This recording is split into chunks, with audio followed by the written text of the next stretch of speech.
वासुदेव म्हणा. नरदेह दुर्लभ जाणारे तुम्ही वासुदेव वासुदेव म्हणा. शतवर्षाची गणना रे तुम्ही वासुदेव वासुदेव म्हणा. तयामध्ये दुःख यातनारे तुम्ही वासुदेव वासुदेव म्हणा. नका गुंतू विषय कामा रे तुम्ही वासुदेव वासुदेव म्हणा. तुम्ही आठवा मधुसूदना रे तुम्ही वासुदेव वासुदेव म्हणा.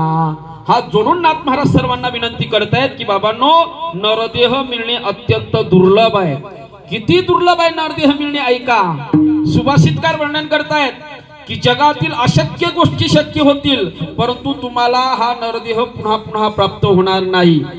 पुनरवित्तम पुनरमित्रम पुनरभार्या पुनरमही एतत् सर्वं पुनर्लभ्यम न शरीरम पुनः पुनः. सुभाषितकार असं वर्णन करतायत की पुनरवित्तम, तुमच्या हातातून जर पैसा गेला तर तो पुन्हा प्राप्त होईल. पुनरमित्रम, एखादा मित्र जर तुटल्या गेला तर दुसरा मित्र करता येईल. पुनर्भार्या, जर तुमची पत्नी जर मरण पावली तर दुसरी पत्नी करता येईल. पुनर् असणारा मानवी देह आपल्याला कसा प्राप्त झाला? आपलं काहीतरी पुण्य, काहीतरी भाग्य, म्हणून अमोल किमतीचा हा मानवी देह आपल्याला प्राप्त झाला. कशाप्रमाणे? काक दृष्टी या न्यायानुसार हा देह आपल्याला प्राप्त झालेला आहे. तुकाराम महाराज वर्णन करतात, पावला हा देह कागटाळीने